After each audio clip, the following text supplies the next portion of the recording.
child for quality polo, district divided, let's go. I spent my whole damn life in the city. I can go for broke, but the capital is in me. FedEx full, we command in the block. Burgundy and gold, got the city on lock.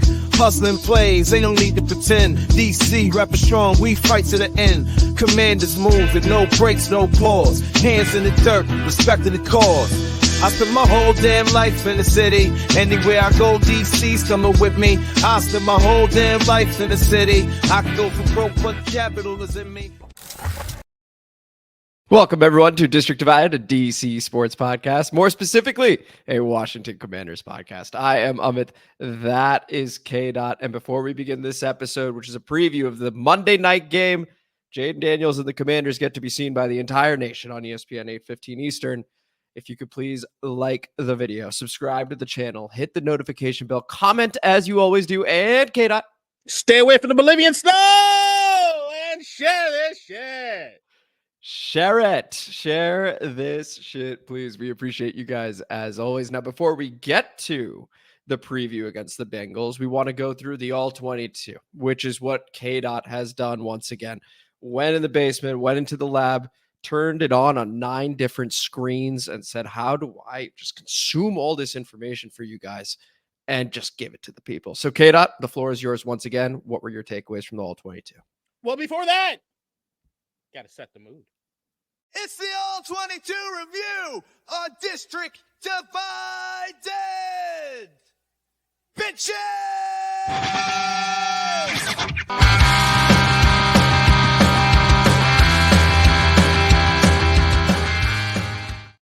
Yeah, got a little rock music for myself. I like it. All right. Over to you. I'm just trying things. I was bored. I'm aware. All right. Now, you've warned me not to get too far in the weeds with it because, I did some deep diving. And I sent you the notes and everything I have on it. So let's focus on the things that I think most people want to focus on as far as this team goes, right? So, like, this year, more than anything, Jayden Daniels. Then outside of Jayden Daniels, I think the thing that's been getting the most criticism is going to be the defense, which is the hardest thing to fucking look at. So let's start with Jayden. We'll move over to the defense. We'll touch on a couple things as we go. Sounds great. Cool. So with Jayden, what I tried to do was basically look at damn near I did look at every single play that he did multiple times. And I kind of broke it down in a couple things. Number one was the sacks. We knew the sack number increased from week 1 to week 2, right? It was kind of like, all right, well, what the fuck is going on as far as the sacks go? Was the offensive line playing like shit? Was it Jayden's fault? Like, what was the breakdown as far as that shit goes? And I can tell you, after watching, there's the 5 sacks. I will say that 3 out of the 5 sacks were absolutely on Jayden. 1 I can absolutely say was probably on Brandon Coleman, just to not knowing how to pass off the defender to the guard to make sure he's going to get it before he goes on the next assignment, and that gets completely blown up. But if we're looking at the 3 sacks that are really on Jayden, all those 3 sacks come in the first half of the game. And we see after the big hit that he takes, and everybody knows the one that had us all fucking worried as shit as we're watching on TV, you see it settles down quite a bit. Now, what I was also trying to determine with that was, okay, was that Jayden doing something differently? Was it the play calling? Like, what was it that really changed when it came on going forward? And you can see it's really a combination of both. Early on in the game, you can see Cliff Kingsbury has what he wants to do as far as this game goes, which is everything very quick, very fast, a lot of RPO stuff, just trying to get Jayden in a rhythm, right? So that's where you're seeing a lot of the bubble screens, a lot of stuff to just on the outside, which I know for a lot of us, when you're looking at the screen passes, sometimes they don't feel like they're doing a lot, like especially in a passing game. But what you got to realize is like the screen passes are just basically an extension of the run game, at least from what I'm seeing in this offense. And if you're picking up 4 yards, 5 yards a chunk, you look at it as a running average, they were doing damn good with that. And I think what you saw with them was they were very determined to do that, especially early on in the game, trying to get a balance on what New York was going to do. So you see New York is really stacking the box really early on, and they're doing everything they can do on the outside to get the middle opened up just a little bit to help out the running game. And it worked tremendously. You see at one point, New York is really defending the outside. They know that Washington's going to do some screens. They saw what happened in the Tampa Bay game. And you see the defense is really, really trying to sell out on that. And we stuck to it. Some of them were successful. Some of them weren't. Some, like I said, led to sacks.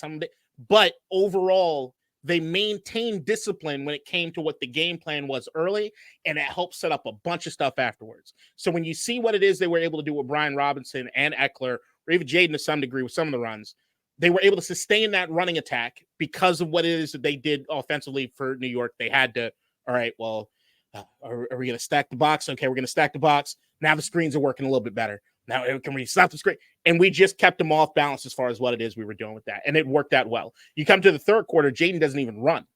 There's not one rushing play from Jayden the entire third quarter. The rushing attack is just working. Jayden's doing a good job as far as looking down the field on a lot of stuff and actually taking the hits that he needs to take. I mean, it's still a mixed bag as far as that goes overall. Like, even when we're looking at the sacks that I was talking about early on in the game, you saw a lot of the carryover from Tampa Bay into this one, which is that Jayden's taking off when he doesn't need to. From sometimes clean pockets, sometimes pockets that aren't necessarily clean, but they're clean enough to make the play or to at least move up or move around behind the line of scrimmage. It's what you're seeing a lot, especially early on in the game with Jayden, was what you saw at LSU, one of the criticisms, which is that, hey, I'm looking for the big shot. First read, it's there, but I think I get more. So I'm holding on to the ball a bit more. Now I got the internal clock. Oh, they probably got the rush on me right now, not really looking or trusting what it is that his eyes are saying. And then his head goes down and he takes off. And it took something like the hit and Cliff Kingsbury and what he did with padding up early on as far as what it is sets that up that just changed things over the course of the game. And to me, that was a huge thing for Jayden in the sense of, like, if there's one thing that we can say about this dude is that he's actually learning from his mistakes and he's working on it. It's not perfect. It's far from perfect, but he's working on things. It's still so early on to see a dude that receptive to what seems to be the coaching. It's tremendous to me. Got it. So to quickly summarize the main bits of it, we use the short, quick stuff. Hats off to Cliff Kingsbury to be able to open up the run game. And of course, we know that the running backs did quite well. And that's a shout out to Anthony Lynn, who's run game coordinator, running backs coach over here. Jayden still has some of those college tendencies. Makes sense. He's played 2 full games as a starter over here in his short NFL career so far. After the hit, looks a bit more composed, looks a bit more like, okay, cool. Maybe I should just follow what Cliff wants to a T, and that should be a lot easier to do. Is that fair to say? That's absolutely fair to say. And what I was thinking about, like, maybe even going forward, is that the notes that I take on the All-22, maybe I'll send to you and you guys can post so you can see more in depth. Because what I try to do is I try to break down what play and when it was happening and what it is that I saw on the said play, right? So you absolutely see just a change in things beyond. Really, it's kind of like the hit that changed it all, right? Like we agreed last week. There really is a night and day difference because you even see, like, the sacks and everything. You're right, and it's like sack 1. He has McLaurin open. He has Luke open. Sack 2. He has Sinnott open. He has Ertz open. Sack 3, once again, Brandon Coleman's fault. Can I ask you a question? So when you're looking at those, are you looking at where Jayden's eyes are? And so when you say Sinnott's open, it's like he looked at Sinnott. Sometimes. So there are some times where it seems as though Jayden's kind of got his mind made up, or there is a pressure that's occurring, so he's not quite looking through what it is he needs to. I'd say almost 90% of the time, he's at least getting through his first read. It's whether or not. So we even talked about this last week as far as the difference between, like, college open and NFL open. You even see at LSU, Jayden didn't want to take. One thing you got to give him props for, he doesn't want to turn the ball over. He hasn't done it. He hasn't. Yeah. But at LSU, that was one of those things. As I told the story about Brian Kelly when they went on that 5-0 streak, is that he's not taking the shots he needs to take because it looks too muddled, or he looks this, that. And I think internally he thinks, just from instinctively, I can make this play instead of risking me throwing a turnover here. Okay. It should be more open for me. And look, you see, he can throw on a dime when he wants to. When he's settled down and he's accurate as shit. So it's like, believe in yourself. You can make that throw. Do it. Just do it. No, and I mean, so far his completion percentage is very high. Like you said, he's putting it in good spots. The clutch play to Noah Brown over the middle, inside 2 minutes to essentially seal the game for us and get us into field goal range. He did it. So he's able to do these things. Now it's about him maybe being willing to take more risks. We've sort of hinted at that in the past, right? It's early on in your career. Try it out. You have to. All the best quarterbacks that you can think of take chances. You got to take chances, right? I'm not asking to be Brett Favre out there, which I mean, Brett used to even say the game didn't really get real to him until he got hit. So I'm hoping he didn't learn that from Brett. It's like, I don't necessarily need him being Brett Favre or Josh Allen hero balling, right? But there is an element of like, hey, that's there. Trust it. You got it. One last question I have before we move to the defense. So we run a lot of those screens, right? How does so sometimes I feel like we get a 2-3 yard loss on the screen, like a block is being whiffed or something like that. And I'd like to see more of that. Like, are there certain players that are blocking well versus not blocking well? What are you seeing there? Yes. Here it comes to the uncomfortable conversation. Terry McLaurin's not doing a good job in blocking. He's just not. I don't think it's something that all of us want to talk about because we like Terry. I make the same onus when I'm saying I'm looking through the tape. He's open a lot. If Jayden takes advantage of those things, Terry's stat line looks a lot different than it does at the end of the game. And I remember even telling you a story about how Tom Brady talked about Randy Moss as far as getting him involved in the game early on and what that would mean as far as what you might see effort-wise throughout everything else with Terry. I don't know exactly, but it's got to be a lot to be running all those goddamn wind sprints at wide receiver. You know the capable player that you are, and you're just not getting the shots you want to get, or they're not setting up properly. But but there's no excuse as far as from a Dan Quinn-led team and what it is they've talked about when it comes to effort, knowing the fact that we all think there's a good reason that Jahan Dotson is no longer here is because of the lack of effort that you were getting in blocking. You expect to see more from Terry on that, especially when Noah Brown, fresh out of here, excels at that beyond anything that Terry's doing. Like, it's not even close. And Zacchaeus looks better at blocking than Terry does. I was going to say, I remember liking Zacchaeus this past Sunday. I was like, I feel like he's getting involved. It wasn't just him catching the ball. It was also him blocking. Terry, if I remember correctly, KDot, correct me if I'm wrong, that very first play was a screen to him, and we lost 3 yards, if I remember correctly. His birthday as well. Happy belated to Terry. But I almost wonder if that got in his head a little bit, where it's just like, man, I finally get a target. I lose yardage. And now I'm being asked to block. Like, when you're talking about Randy and keeping people engaged, maybe it's human nature, just a curiosity. But you got to think from his standpoint. We don't even keep to this game, right? We're in week 2. We've seen what the numbers and the targets have looked like over the course of the last 2 weeks. And he's getting into the season beyond preseason and off season. So as far from an off switch standpoint, it might not have ever turned on yet for this year. And if you're looking at the demoralization that he was feeling last year, there's yet anything that's got him fired up the way he probably needs to be just yet. And it doesn't get much easier with Cam Taylor-Britt and Dax Hill on the other side. We'll talk about that. But once again, he is doing a good job getting open on some of these routes. They're just not being taken advantage of. So, like, as far as when looking in his realm, once again, you're a professional. This is the way the identity of the team needs to be something different than what you're doing, period. But on a human-to-human level, I can understand being extremely frustrated, or maybe it's affecting his game in other ways. Like, you want me to do this, but I'm saving my energy for the next time I need to run 30 yards down the field for nothing. Yeah, safe to say that makes a lot of sense, Kate. Let's flip over to the defense. Real quick, offensively, Andrew Wiley's not doing a good enough job that I can see. Brandon Coleman is still so up and down. He's clearly the most athletic offensive line that we have. But as we get into the Bengal stuff, Cornelius Lucas probably is a better fit. There are some things that are happening that are still – offensive line is still doing a better job than I think they're getting credit for. Once again, those 5 sacks, one I could look at and say it was on the fault of the offensive line. One. Okay. Well, there could have been. Is that the one where he goes right through the A gap? Jayden escapes it and then gets hit, and it may be a little bit late. That was a sack, if I remember correctly.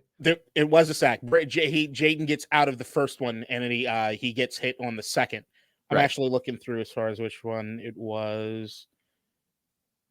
Say the show. House Lucas covered. Yeah. That's the one. Okay, that's the one. All right, let's go over to the defense. What'd you see over there? Bad shit. But let me start with the positive shit. Positive shit. Bobby Wagner, Frankie Louvu look good. Good. They look damn good. Louvu was definitely in more plays than he was on the Tampa Bay side. It wasn't New York could do anything to kind of move away from, because Bobby Wagner, look, whatever stamina or anything that he needed. Once again, these guys don't get preseason, right? He was involved. And you could see some of the veteran savviness on some of the stuff with Wagner and Louvu. Now, the thing is, what Wagner and Louvu are having to do, and I say that, and everybody's like, well, I mean, they ran all over us. How the fuck did they do a good job, right? Right. You can't have two linebackers making up for fucking everybody else's bullshit. Okay. Now, when I say this, once again, it's all there's nuance. And I preface all of it by saying it is week 2 of the NFL season. This is week 2 of a brand new defense. This is week 2 of a team that's clearly not as talented as a lot of the other teams across the league and are trying to make do with what it is they have. And they got to learn a lot out from a lot of bad habits they've had over the last few years. Okay. Preface all of that. Daron Payne and John Allen have been catching a lot of flack by a lot of people on Twitter and everything over the last few days, ever since the game. People have not seen, I mean, I think they combined for like 2 tackles or something this last game. Not all on them. They got double teamed pretty much the entire fucking game. New York was doing everything they possibly could do to say, them two ain't beating us. Okay. Now, what you could see with that is that, like, look, if you're Daron Payne or John Allen, who are supposed to be considered the upper echelon of defensive tackles in the league, you need to get through a double team sometimes. They just didn't. So, like, there's an idea of like, look, I know it's a tall ask, but I see what that salary cap number is looking like, and you need to perform even beyond that, beyond expectations. The best consistently get doubled. It's just part of the job. Still got to make the play, and you need it right. It's now, okay to say it. Yeah. Now, that being said, looking at the defensive line as a whole, the edge rushers clearly not doing as well as they need to, right? You can see a lot of stuff that as far as being eaten up with the double teams, but that means you got these guys, as far as the edge rushers, have opportunities that might not have because they're not double teaming the edge rushers the same way they would on a lot of other teams, right? But you're not getting that sort of play. Like Farrell has his second sack in 2 games, and it's almost kind of by default. He's never really known as a big sack guy. He's not a big pass rush guy. He's known as more of a run stopper, but he's kind of getting by default because of what it is they're doing in the interior. They need to, look, we know without a Montez, without Chase Young, they're trying to work through this rotation thing, but somebody has to kind of step up and out beyond that. Maybe if you have a Davis that's activated, he does something, and he wasn't in this particular game. So I don't know, but there's definitely some more work to be done on the defensive line. Now, beyond the defensive line, what you end up having is you did see at certain points in the game that they had the edges stunting and doing things to try to open up some lanes or whatever for some of the run blitzes and stuff. Now, with Frankie Louvu and Bobby Wagner, you can clearly see they understand the gap discipline. They understand more of what it is the defensive line is doing, and they can instinctively kind of tell, all right, this is what I need to do from this, that, and the other. What you don't see a lot of is anything from the secondary that are doing anything adequately to help. Okay. Some of it's their fault. Some of it's not their fault. Jeremy Chin, rough game. Struck out like a sore thumb. Now, with Chin, we all know Chin is better near the line of scrimmage. He's more that strong safety in the box sort of dude. They have them playing deep, cover 2 deep, a lot, 2 deep, a lot in this game. Now, there are some times where Chin will have to come down near the line of scrimmage, and when he comes there now to the line of scrimmage, that talk about like what they talk about, what Dan Quinn has talked about as far as getting the players to a point in which they're not even thinking, they're just doing. Yeah. That's not what Chin is doing. Playing fast. Yeah. He is not playing fast. He is entirely too reactionary to what it is that's happening, not instinctive. You see a gap. You see it developing. You see what the defensive line is doing. Hit the hole. Go meet the running back in the hole. He's standing back, biding his time. What are they going to do? What are they going to do? By the time they're already in the fucking gap, you're trying to make the play afterwards. And then because of sometimes him coming down into the box from outside and not being secure in where it is he is, the angles are fucking piss poor. So he's thinking he's not playing instinctually from the looks of it. Right. And it's resulting in bad angles. It's resulting in being a step too late. And that can make all the difference in any sport. Hugely. But then you're looking at, okay, if they're not going to play too deep with what it is the other corners are doing, you're going to get beat, right? So there almost is a situation where it's just the way that they're trying to play, which is they're trying to be aggressive, but they also know we don't necessarily have the tools to be aggressive as we need to be. So they're also playing it sort of safe. It's like a defense that doesn't quite know what it is just yet. And they clearly there's a talent discrepancy between what it is you can see that they want to be and what it is they can actually accomplish. Benjamin St. Juice, good game. Mike Davis, Jesus Christ, boy. That was rough. Noah absolutely looked better than Mike Davis when he had his chances in the game. I think that's probably, if I'm them, look, Noah wasn't perfect, but like if I'm going into next week, there's no. You could at least see the effort with Noah. Like, I mean, there was effort with Michael too, but like he got beat by the same move back to back. That shallow cross was just that shallow cross from Neighbors. He got beat twice in the same drive on the same play by the same move. Got beat by a hitch. Like, I mean, there was also that, and it was the same dip one way and go the other. Yep. That Neighbors got him on twice. Oh, man, just reflecting. It was a terrible game. Like, this is one of those games where I'm like, I wish Forbes was out there. And the reason I wish Forbes was out there is I still think he's like, I could see somebody maybe putting the pieces together and learning more. Like, St. Juice had a game that I'm like, you're putting it together, buddy. Because a lot of even the moves that St. Juice were giving up was based within the confines of the defense. It became more of a shell sort of bend but don't break sort of situation. So he was giving cushion, but that was by play design. He also almost had the pick last week. I mean, in week 1 against Baker. So, I mean, we're seeing signs of progression with Benjamin St. Juice really turning into, I think he's quite obviously our CB1 right now. A lot of people still sort of view him as a CB2 ultimately, but I'm thankful for Benjamin St. Juice and how well he's played so far. I think he's had a really strong start to the season. Again, the only highlight against him was the Mike Evans perfect connection that we talked about with Baker. That's the truly bad moment, but like, what's any corner doing against that? So far, so good for St. Juice. Anyway, go ahead. Yeah, no, so far so good. So like the defense, once again, it's just early on in the season, right? And like they're trying to rotate certain guys in. I know that what they did as far as deactivating Davis to try to activate, what was it, Carlos to try to get it. Like, they're trying some things. They're just trying to figure out what they are from an identity standpoint. So the same way that we talk about the offense and want to give them time to kind of get things together, the same way you got to look at the defense. I'd even look at the defense in a more sort of situation where it's like, I don't think Eric Bieniemy necessarily coached bad stuff. I just think he called terrible games. Mm-hmm. He didn't do anything to even work or benefit on what he was teaching them. But you have a defense that, like, they've come into the building with people that have taught them bad habits. And I think you get into some really weird stuff when you have veterans that are making the amount of money they're making, and yet they still have a lot that they need to learn in order to work on a defense that's going to be a contender sort of level. We had a high school secondaries coach, just to your point. I mean, like, yeah, it was. Anyway, any final thoughts here before we move on to the preview? I would just the All-22 stuff is getting really, really, really interesting. I'm loving what the league is doing as far as releasing the tape early on in the week because it gives me time to just go to sick with it.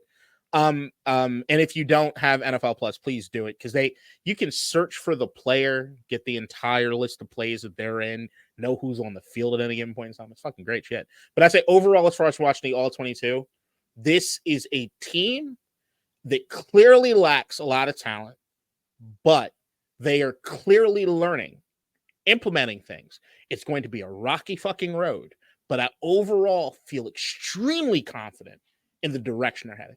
I love it. And I think it was John Harbaugh recently said, Ravens head coach, of course, I'm sure everyone here knows that, is that the NFL is a race to see who figures out who they are the quickest. And the Ravens are 0-2, so their backs are against the wall, and they need to figure out who they are real quick. I think that was what the quote was referencing, but we're in the exact same boat, right? 1-1, but figuring out who we are with all this brand new stuff. Let's see if we can go ahead and do it as we go against the Cincinnati Bengals on Monday Night Football. Excited for it. Now, of course, we're going to be splitting some of the national attention with Jaguars and Bills. I wish we had it to ourselves, but at the same time, with the way the defense has played so far, maybe for the best that we don't have all the eyes on us. But we're going to go ahead and see how that goes. So begins the preview, and we, of course, begin with the injury report. And so here is ours. We've got Clelin Ferrell, who did not practice with a knee injury. We're going to monitor that. Of course, you're used to seeing the Wednesday, Thursday, Friday participation because it's a Monday. This is the first day of practice. The Thursday is the first day of practice. So this is what we have so far. Emmanuel Forbes, of course, will continue to be out with the thumb injury. We got Johnny Newton, who's resting, but Dan Quinn says that he's going to play a whole lot more. Could that lead to a Jamin Davis activation this coming Monday? It could. We'll see. Dorrance Armstrong limited with the chest. Zach Ertz just resting. We got Quan Martin with the hamstring is limited, and St. Just. Now, see how much we love St. Just. This being limited with a groin. Oh boy.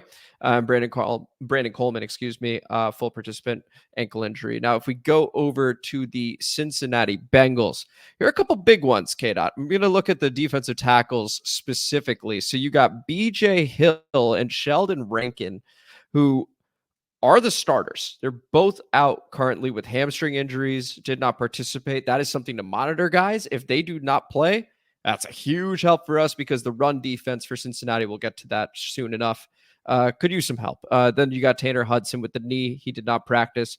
A series of limiteds in Von Bell, Mike Gesicki, T. Higgins. Now, if he does play, that is a huge, huge plus, of course, for the Bengals offense. Then there's Chris Jenkins, another D tackle, limited.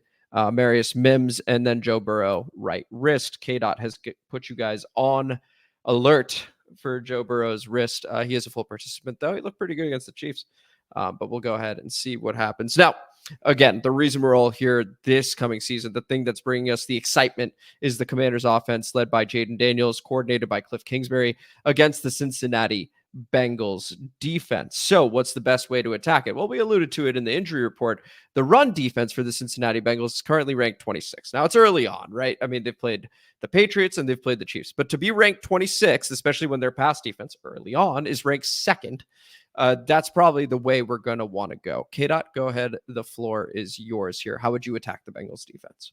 Run. Cool. Run more. Run more. Run. Not Jayden. Other guys. Run. No, Run. Jayden also. Yeah, I get it. But Today, or sorry, this coming Monday, Jayden also. Cool. I don't need a Monday night fucking bullshit memory, okay? I know. This should be B-Rob Austin Ekeler Day, okay? This is for them. So let's go to the stats. These are the Bengals versus the run, okay? You talk about the defensive tackles being out. This is a chart of where it is that their previous two running backs have run against them. Look at that, right up the fucking middle, okay? You look at Isaiah Pacheco, finished with 19 carries, or had 19 carries, 90 yards, 41 on 9 attempts through the left front. You see the little diagram down there, the little center, and you got the guards right there. It's attacking right in the center of that defense, okay? Look at Stevenson, week 1, 25 carries, 120 yards in the tutty. Pacheco was hurt in that game. He didn't get to finish, right? So you got Stevenson ran all over them bastards. That's what you're going to do. You got to run.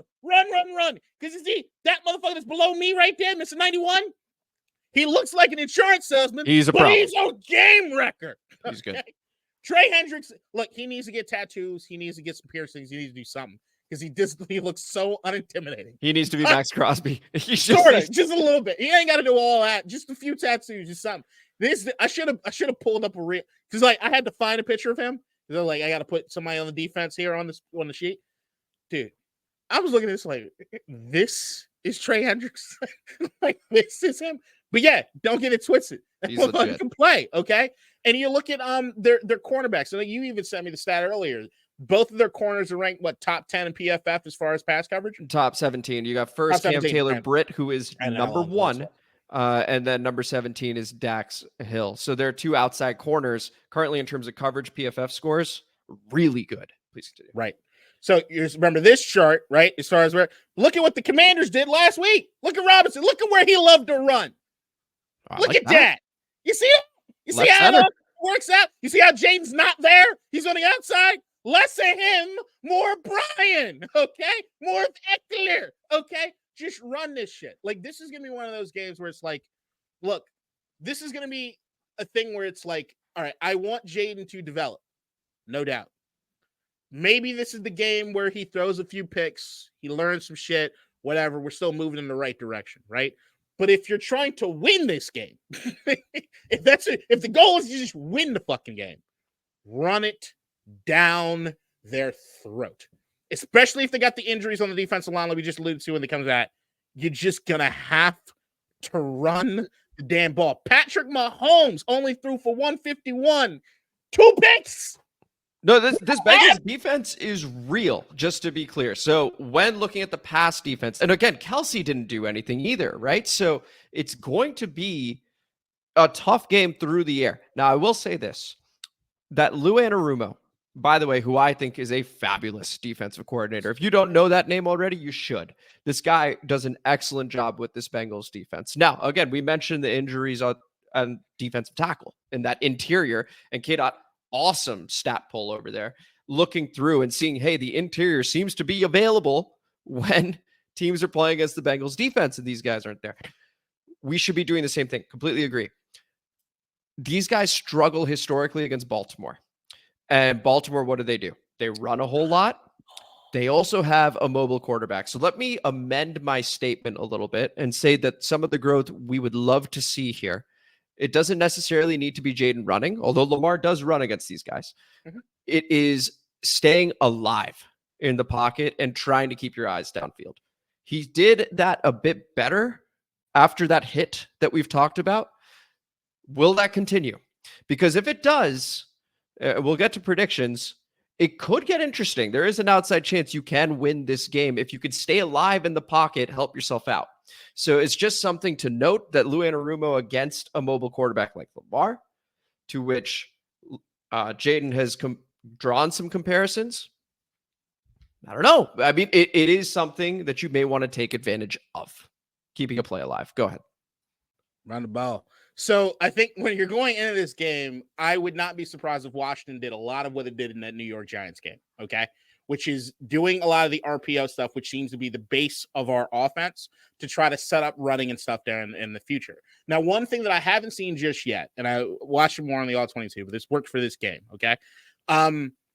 Well, number one, another reason you want to run the football is when we get over to the other side of the football, you want to keep the ball out of Joe Burrow's hands. So the time possession ends up being a very, very big key of everything, right? So I think what it's looking at is like the second half of Jayden.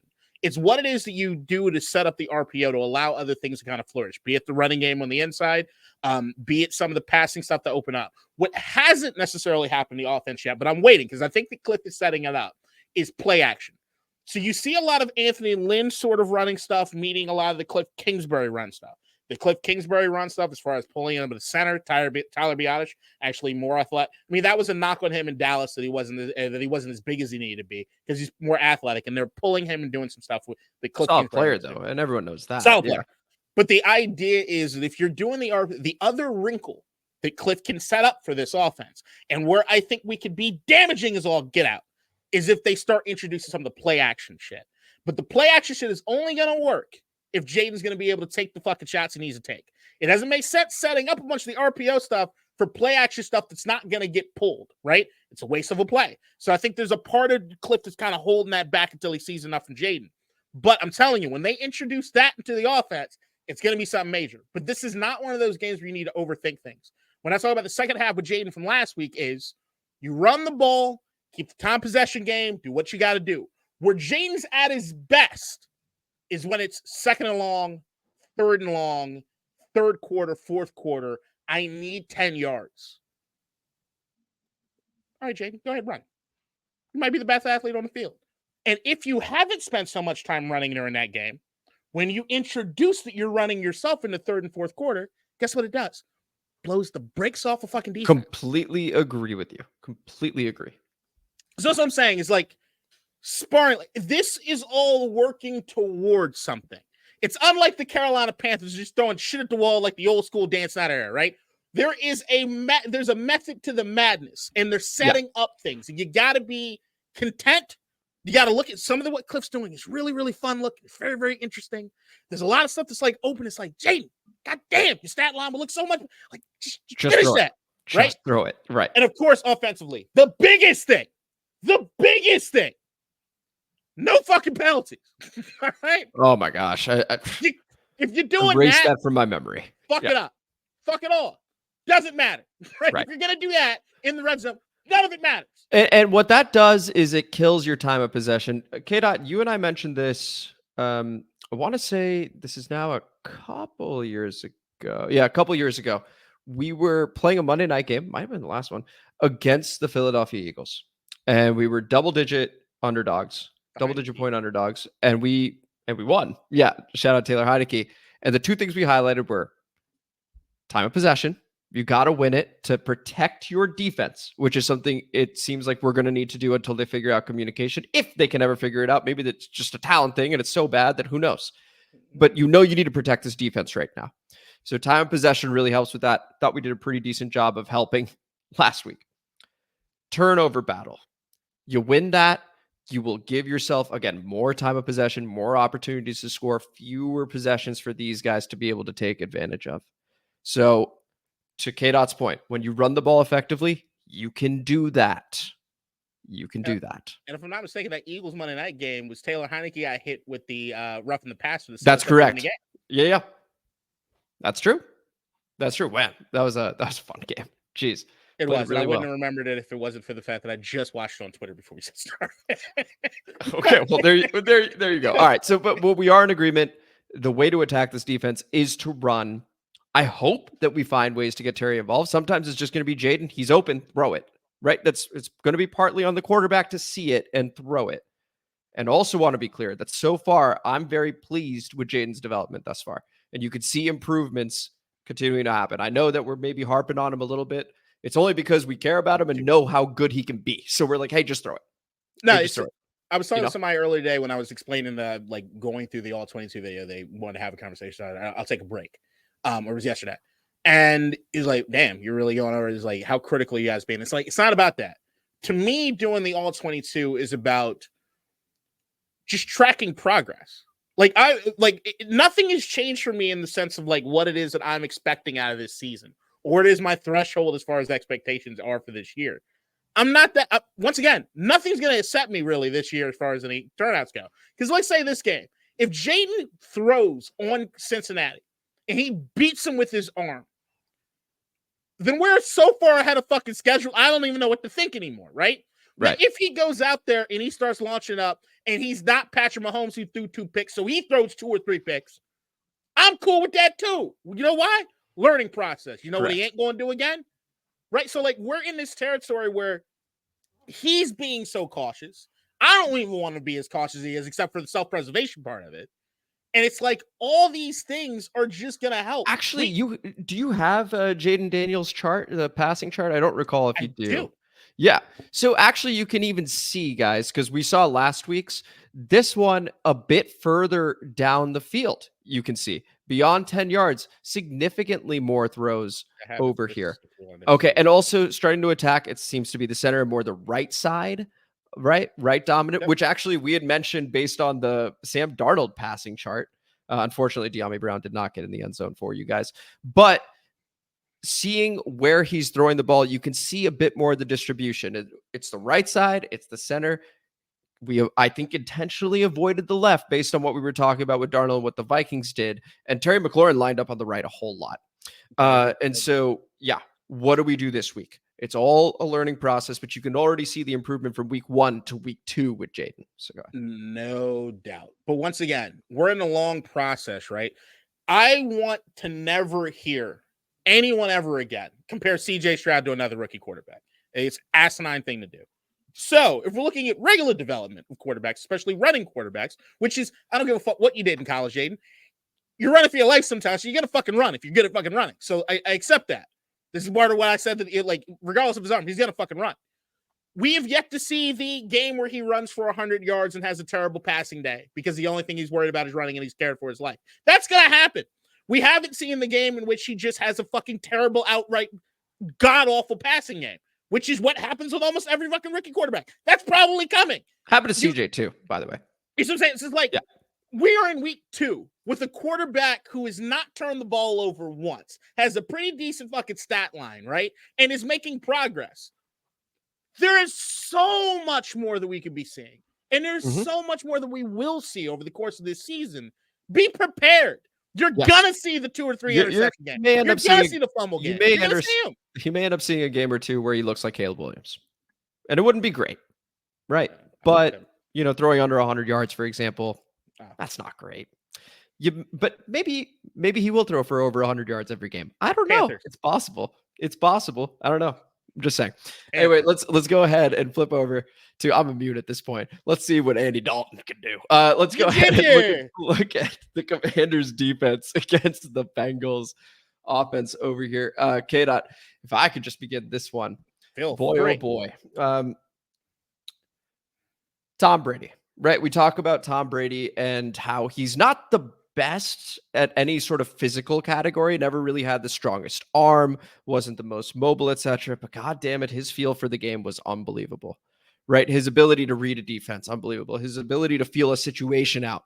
That's what made him so special, right? And just be able to dissect a defense. That's what made him so special. Joe Burrow is of a similar ilk. He is not Tom, just to be clear, but like he does not have the strongest arm.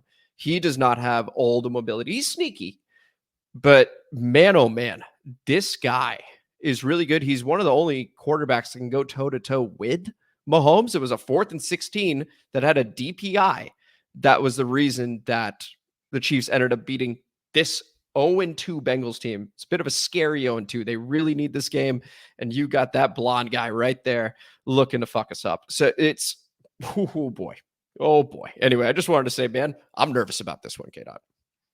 As you should be. Thank you. And the blonde hair looks a lot better on TV when he's playing the game than it does right there in that little screenshot. I'm noticing. I It agree. looks good on the field, though. All right. Number one thing the Commanders defense needs to do is pray to whatever God it is they want to pray to.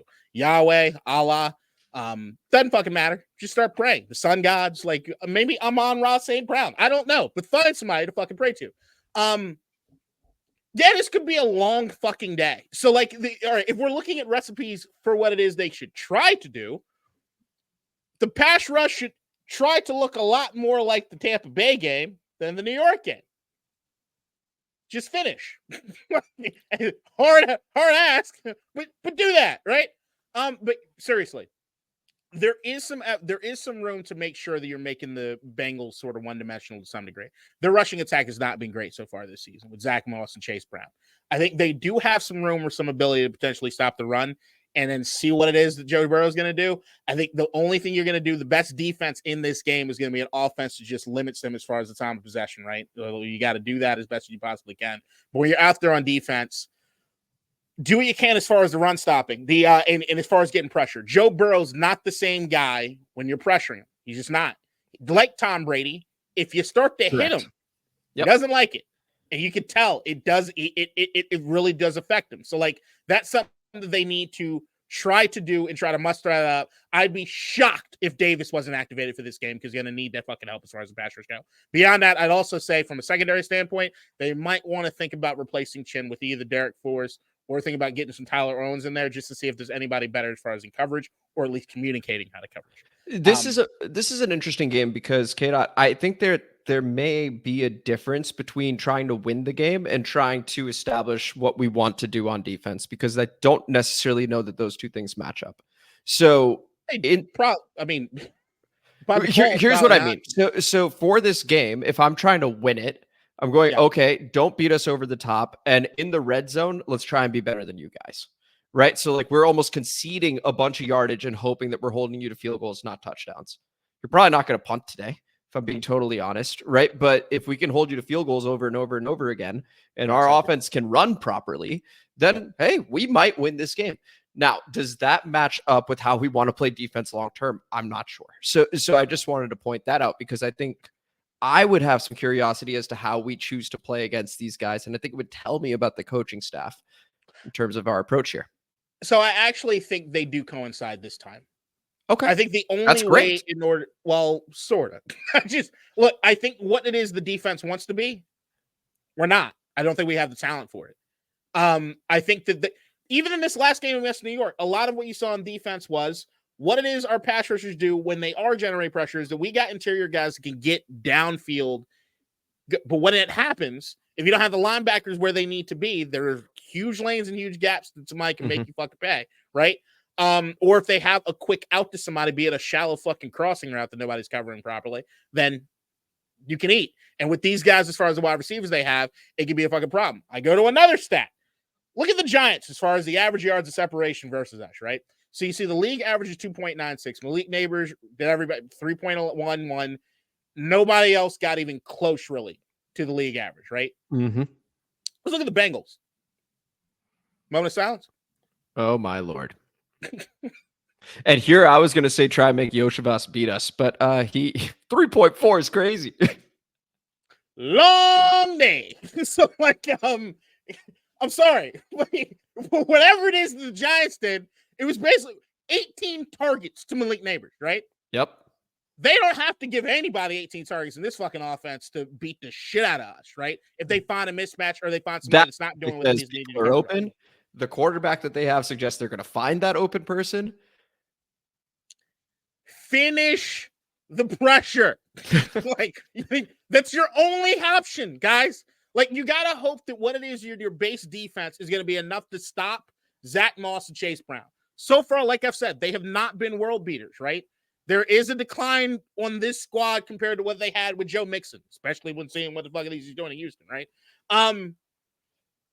Hope that your base defense can stop the run better than it is the Devin Singletary did.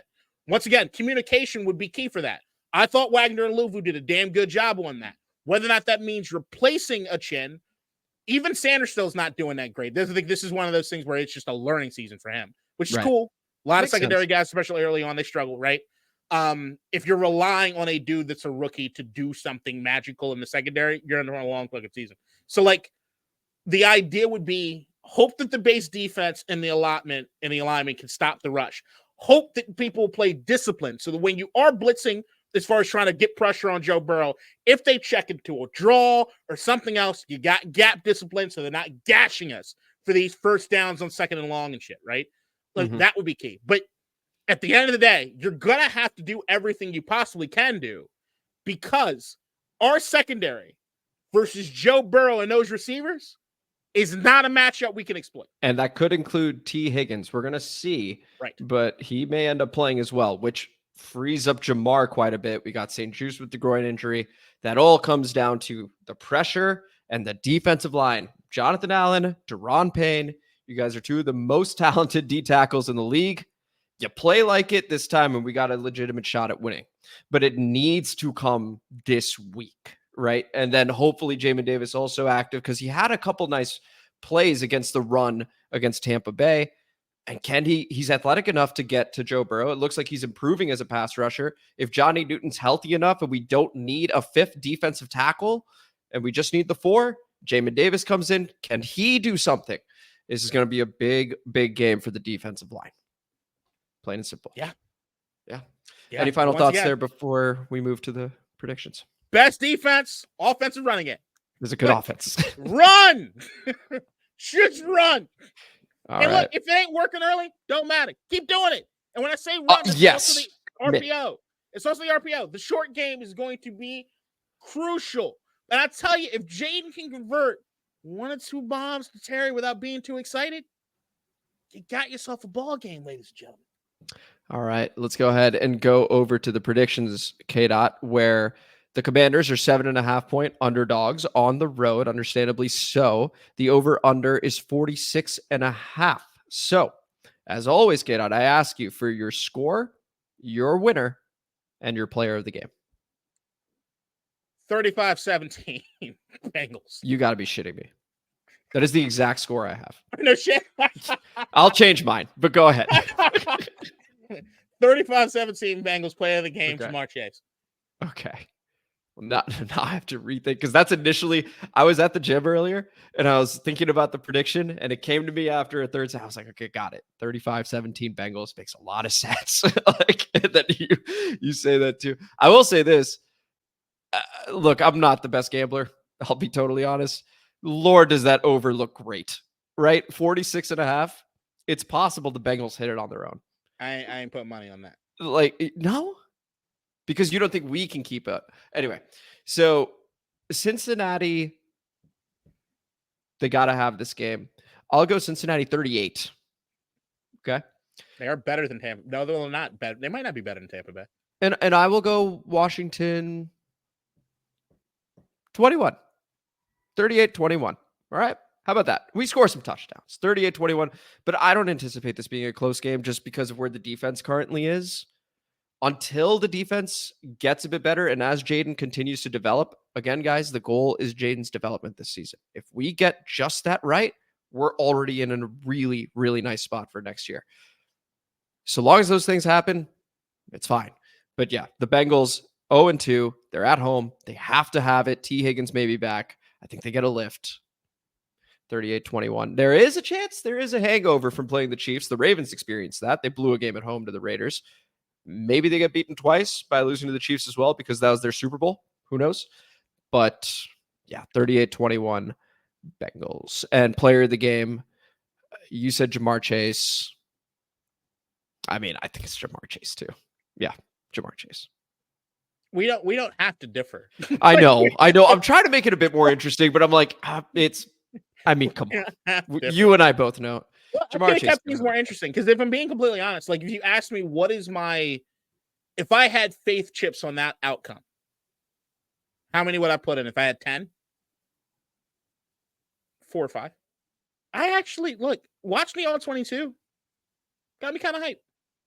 Now I like what we have going. I do like what we have going. And mind you, offensively, if not for all those offensively, if not for all those false starts, maybe that's 2 touchdowns instead of the 0 that we had.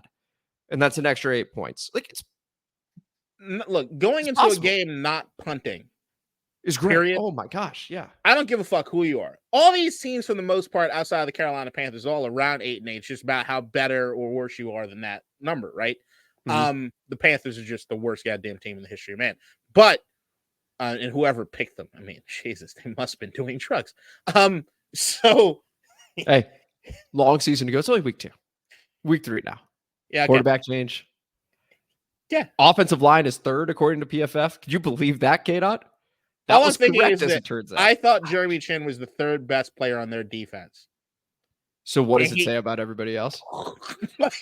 No, hey, Ejiro. I like Ejiro Evero. He was like, let the guy walk. Don't worry about it. Don't worry about it. So I'm just, this game we still have a lot of unknowns, okay? Like Joe Burrow, I had questions about his wrist going into the season. I thought week 1, I was proven absolutely correct. Week 2 against Kansas City, it looks like it's gotten better. Absolutely gotten better compared to what it was week 1. If he's only getting healthier, it only is for a longer day, right? They have some weird vibes as far as Jamar Chase and other things. They're not completely cool. Outside of those things, even, once again, you can run the ball against them. And if you can run the ball sustainably and keep those long fucking, because that was the other thing that was so impressive with that Giants game. It was like you had to, when's the last time Daniel Jones had the football? You had to think about it, right? If you can do that, then it doesn't matter if Joe Burrow scores in every fucking drive. And once again, Lou Anarumo, I think a really good defensive coordinator. Also, when playing against mobile quarterbacks, he does have his struggles. This defense does have their struggles. So there is reason to believe it could happen. Right. But I think KDot and I are both making our prediction primarily off of what we've seen on defense so far. Right. So, and the Bengals need to have it. So anyway, let's go over to the bet of the week, KDot. Go ahead. The floor is yours. So staying away from outcomes. We're just going to do something a little safe. I think this is safe. Brian Robinson, who's been a dog, 50 combined rushing and receiving yards. I think they're just going to feed him all day long. And Zach Ertz, I think he's going to get fed. I mean, he ends up being what looks to be the biggest safety valve that they have as far as on the offense so far until Luke gets more involved. But even when it came down to him stealing the ball back from a fucking Giants defender, Zach's not going to stay in the way. No one's going to stay in the way of Zach and his receptions. Come on. So look at that. It's plus odds, 2 things. You ain't really got to sweat them all that much. I feel pretty confident in it. I'm going to put some money on it. I'm pretty broke, but I'm going to put some money on it, which is why you need to hit that link. Which was on the last video. It was on the last video. They're both there. I checked. Yeah, we're just going to run it back. You can even go click the link in the last video. This video, it's the same. Doesn't matter to me. Just click the link. Listen. Anytime touchdown, Jamar Chase is plus 105. I refuse to make the bet of the week an opposing player. I know. I thought about it. I'm not making it my bet of the week. I'm just stating. I will say this. I will go as far as to not have a bet of the week if I don't find it to be a Commander player. I can put it on. That's fair. In that case, Brian Robinson, anytime touchdown, plus 160. That'll be mine. You should be able to score. He's earned one. Yeah. Brian Robinson, plus 160, anytime touchdown. Get it there, young man. All right, cool. And that's going to move us over to the comment mailbag. And before we get to it, we always have to hear from our very own Nick. Where is she? She missing again. It's very aggravating. I don't like when Nikki's missing. It doesn't make sense. Let it ride! Oh, my apologies. Here she is. She's right here. Comment mailbag time, motherfuckers. District divided, ain't got time for no suckers. Spread the word, get in line. OGs and new G's, it's your time. And spread the gospel, cause this shit is divine. Yeah. Thank you, Nikki. As always, got to be said that Andy Dalton is undefeated against the Raiders, who he plays this coming Sunday. We go ahead and begin with Tony. Anything. Shout out, Tony. I really enjoyed watching the progression from week 1 to week 2. So did I. Quick passes to get the ball out with a balanced and effective rush attack is how you grow your rookie quarterback. Mm-hmm. Maybe it was the Giants. It was what the Giants dictated. But either way, Cliff called a good game and didn't ask Jayden Daniels to do too much. The next things I want to see are more passes downfield, which according to KDot, it's available, and Jayden scramble to throw. Keep those eyes downfield and see more of that. And so that's what Tony has said. Shout out Tony for the comment, as always. Go over to Lukeaholics podcast. KDot, thank you for keeping it 100. I love the raw emotions and non-biased feelings. Great show, guys. Hail to the Commanders. KDot, that's Lukeaholics podcast, giving you some love over there. And it was Tony's comment as well about growing the rookie quarterback. Any reaction to either one of those? Thank you. Thank you for the acknowledgement. On Tony's, I thought I had something. Damn it. It's Cliff called a good game, kept it short, kept it easy, wants to see. I do think that we dictated to the Giants from an offense and defense standpoint. I think that like the Giants had something that they wanted to do. We said we have something we want to do too. And we played it. They to get them to change what it is they were doing as far as having guys the outside compared to the box was enough as far as from a dictating standpoint. Once again, they're not a great team. And I will also say, once again, we'll go like Jayden did throw down the field. It wasn't past 20 yards, but it's better than we saw week 1. And look, those are some pretty good fucking numbers as far as that mid-level. So I'm just saying, is it like just more? Just more. Sounds great. And we go over to Craig Homoffman. Shout out Craig Homoffman. Jayden Daniels, sack magnet. Not sure how many 5-sack games he can survive. Get out your reaction to that. Valid, but I'd also point to look at the first half compared to the second half. He made adjustments or they all made adjustments and things changed. That was the most encouraging thing from this past game is after he got hit, it looked like he made a very conscious effort to sit in a bit more, not take off. Like you said, no runs in the third quarter from a guy who was running all the time against Tampa Bay. To not run an entire quarter of football, I thought was great. We go over to Tony one more time. Shout out, Tony. Our fans are fractured. They'd rather celebrate their negative prophecies than highlight the positives and things to build on. KDot, do you agree with that? Is he talking about us? Yes, that's true. Once again, I understand as far as the reason the fans feel the way they feel. Amit feels it even more since he's still rooting for a team that reminds him of Dan Snyder. But I think that, so I did catch myself after listening to the last episode where I feel as though the All-22 just sounds like I'm being hypercritical on everybody. And this is why I prefaced the All-22 preview this week. It is week 2. Well, week 3 now. They've only played 2 you've been games. saying week 2 the whole time. Once again, I'm watching All-22, so I'm selling the pass, right? And plus, we got KDot in 2 different time zones right now. Yeah, sorry, go ahead. Plus, I'd like to skip. If I could just simulate this game, I think I'd hit that button. Button. So it's so early on. We have no idea what this team is going to be by the end of it. Look, the Houston Texans were what after 2 weeks last year? 0-2. Now, don't get me wrong. CJ had some stellar numbers. But his QBRs, by the way, through 2 games, nearly identical to Jayden's. Just saying, guys. It's so early on. And they got smoked, at least in one of those games. Oh, yeah. Well, they played the Ravens. He was at Baltimore his very first game. Smoked. So, just just be patient. Patience. Be patient. I do agree. And I do think, Tony, if you're talking about us, please let us know.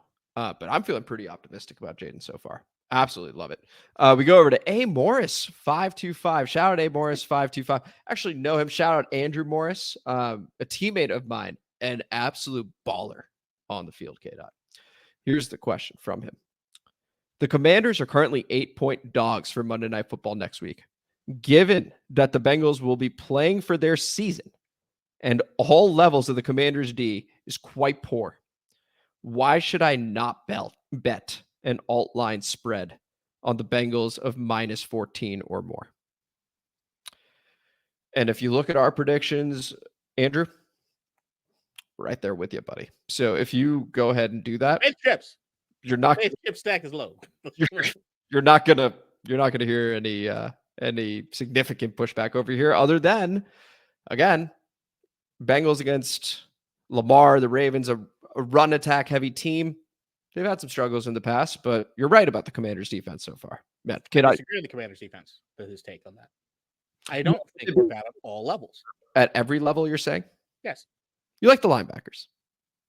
I don't know how you can't love the linebacker. I think even I'm not mistaken. Wagner was like the highest rated linebacker as far as run coverage this week. Oh yeah, he wasn't playing in the Tampa Heat. He mentioned it was conditioning in week 1 and played a much better game. And Louvu was all over the fucking field. You saw that hit? The tattoo artist, of course, multiple hits from Louvu.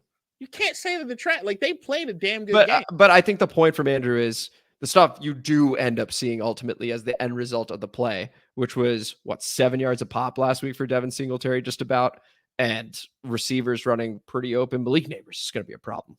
Like he is very talented, very talented. Like there's also an element of the vets that we have that are here homegrown. They usually always start out a little rough. If there's any team that can acknowledge that, it'd be also the Cincinnati Bengals, right? Like they don't usually start the season all that great.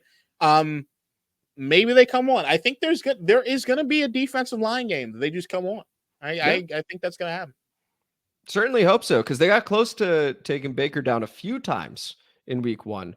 Can they do it against Joe? We'll see. Go over to Cody Wren. Shout out, Cody. I know how hard it is to win in the NFL, and you got to get it however you can sometimes, which is what we did. So I'm happy we pulled it off. However, outside of the stupid flags, our third down defense is piss poor, and I don't believe in our scheme. I'm not sure if they adjusted, but how many times does Malik Neighbors have to beat us on the same shallow cross route on third down before we decide we cannot run man coverage against him? He was wide open every single time. We do not have the talent for that, unfortunately. And whenever Jonathan Allen or Daron Payne go missing, like they always do lately, that is the outcome. We pay them way too much money for them to be non-existent. Washington. I think we should honestly trade Allen while he's still considered a top 100 player. I just don't see the motor on him like we used to. We cannot stop the run up the middle for shit. They shoot the gap so hard that the O-line can easily get to the linebackers and make a lane. That is the comment from Cody. Written over there. KDot, your reaction? I agree with some of that. I do think it's kind of what you said earlier in the pod, which is that what the development of the defense looks like compared to what it is they need to win the game might not always be the same, right? Mm-hmm. I do think that that's the case some of these times. I do think that what they're trying to, also a big element to this is because they're still getting used to everybody. Once again, preseason is shit nowadays, okay? You're not really learning anything about what it is that happens in preseason. You got to kind of use real game time. Just look at Bo Nix preseason. Now look at him. Wouldn't necessarily say that's the same, but okay. So the thing is, like, I think they're also seeing from a personnel standpoint that they're not even sure what the right lineup is, right? So, like, I talk about the fact that they might need to bench Jeremy Chin, like, or maybe change it up as far as how much. Like, I'm interested in probably right now. I did not want to see more Derek Force at one point during even off the preseason, right? I was kind of cool with him being off, but now I'm like, maybe we got to see what happens there. And I think that that's what they're in that territory of, is just trying to see what works. They need to figure out what the lineup's going to be and what it is they can do well on defense. Right now, I don't think they know if they can do anything well on defense, but we got to figure out the one thing. And then beyond the one thing when you realize, oh, okay, we could do that. What other things can you really imply? I do expect that they will figure it out. I don't know how soon, but I suspect at a certain point this season it does get figured out because I do believe in the coaching staff, and Joe Witt's calling card is secondary stuff primarily. So like, I do think that he's able to find the correct combination. That could include getting someone that's currently not on a team or trading for somebody. I don't know. But if it's important enough, you could see it happen. So I think that they will eventually figure it out. I don't think it's this week, but I do think that they'll eventually figure it out. I'll say I think this defense looks a lot different. This is not a criticism necessarily of them, but if they still had a Montez Sweat, this thing looks different. This thing might look a lot different. Sure. And then you don't have the second. So like, I mean, there's also that. Trade-off. So yeah, there's a trade-off. We go over to Vindo. Shout out Vindo. With, get this, 3 paragraphs. Vindo's normally just a one-liner, so I'm very excited for this one. Shout out Vindo. After 2 weeks, Jayden Daniels has the second lowest pass depth in the NFL, just behind Caleb, which is expected for a rookie quarterback. The main difference between Washington and teams like Chicago and Denver is that their offense is struggling to establish the run game. For Denver, teams like Pittsburgh and Seattle have been adding extra defenders to the box, making it difficult for them to run effectively. In Chicago's case, the offensive coordinator and Caleb rely heavily on their star receivers and Caleb's ability to make plays outside the pocket. Unfortunately, this approach has not been successful, as defenses have been effective in confusing Caleb's pre-snap reads with double mug formations and delayed cover 2 blitzes. It will be interesting to see how we perform against Chicago later in the season after facing tough defenses like Baltimore and Cleveland, which is something we will do before playing Chicago. Reviewing the All-22 footage, it's clear that establishing the run game has become the identity for our offense, and I'm not complaining. I'm looking forward to the Bengals game and expect us to continue with the run game, forcing them to bring in an extra defender, which could get us some one-on-one situations with Terry and Noah. Time of possession is a key factor in keeping us in this game and Burrow and crew off the field. One often overlooked factor is the impact of pre-snap motion. Last year, the Lions led the league in pre-snap motion and had the best offense. This year, the Saints, who are averaging over 40 points per game, are leading in that category as well. Pre-snap motion helps reduce the defense's ability to predict plays and makes it harder for them to anticipate who will get the ball. It will take time to fully implement, but once we do, we're likely to see more open players and improved offensive performance. Sorry for the long post, guys. HTTC. Vindo, please do not apologize. That was an awesome post, in my opinion. KDot, your reaction. Vindo, hats off to you, bud. Yeah, damn near no notes. I would say, like, they are doing a lot of pre-snap motion stuff, a lot of that stuff based on the RPO stuff, just trying to show disguise stuff, which has been really, really cool. Yeah, man. And as far as things opening up, I'll actually say that another thing I didn't talk about was Jayden. He's changing things at a line of scrimmage. And sometimes I'm not sure if he's not talking loud enough or whatever, but it seems like he's not getting guys in line, or maybe he called the incorrect thing. But if you recall the Ekeler run, it was like second or third and long, and it came out of nowhere, and he picked it up. It was a really long run, damn near the goal line. Is this the toss back over where he rolls right? Is that what you're talking about? No, I think it's a draw handoff. Oh, okay. But if I'm remembering properly, once again, all this shit. Because we also ran an inside sort of pick screen play where Ekeler runs down the middle. Okay, It's different from that as well. It's different from that. I have seen on tape Jayden check out of a pass into a run. That's good. Which is insane to me. I don't see rookie quarterbacks doing that. Yeah, he just wants to do what it takes to win. Right. So if you're seeing that we're setting up the things properly where it is that there's some space, the things that can open up. If he's reading the field the way he's doing it right now, I'm telling you, there's some opportunities they're going to be able to exploit. It's just a matter of whether or not after he sees it and reads all of that properly, will pull the trigger. All right. That is totally fair. And we go over to, there are 3 from Big Papa Grizzly. Shout out Big Papa Grizzly. We are seeing Jayden Daniels evolve and grow as an NFL quarterback in front of our very eyes. After he took that rib shot on Sunday, he only ran twice more after that. He went 12 of 16 for 126 yards in the second half. He did not get scared. He adjusted his play, and we saw him learning in real time. This man's brain is always firing. That's comment number 1 from Big Papa Grizzly. You're going to react to all of them, KDot. Okay. A coaching staff who knows how to make in-game adjustments. Almost forgot what that looks like in Washington. That is comment number 2. And it was even said on the broadcast that you could see some in-game adjustments being made after the half. And then we go to Big Papa Grizzly with the 3rd comment. Big shout out to Tyler Biadasz for not allowing a single sack on Sunday, even though he had to go against a blue chipper like Dexter Lawrence. Not bad for a man who is apparently undersized. Wonder who that's in reference to. That was Big Papa Grizzly with the 3 comments over there. KDot, your reaction. Fuck Dexter Lawrence. No, no. Solid all the way around. I agree. Seeing the adjustments being made, loved over the course of the game. I love what it is that Cliff was setting up. I still think we're just seeing an appetizer. I think it's just an appetizer so far. And I'm telling you right now, man. I think the offense has potential to explode, man. I really do. I think so, especially if he can keep his eyes downfield as well and sits in there. It's all on him and whether or not he wants to take the chances, man. That's it. That's all it's boiling down to at this point. Super exciting. Now, of course, the blue chipper and the undersized in reference from Tyler Biadasz and Dexter Lawrence was, if I remember correctly from last week's comment mailbag, a bit of a playful dig at one Coach Lombard, who has a couple comments over here. So shout out to Coach. You'd have to ask Jeff Santo, or someone, because I delete my draft content each season. Here's what I remember. And this was in reference to Michael Penix Jr. being Coach's number 1 QB on the board. Okay. Number 1, Michael Penix Jr. Effortless accuracy and calm in the pocket. Always throws a nice deep ball. Keyhole S tier accuracy. Reminds me of Stroud's Georgia tape. Bo Nix was number 2.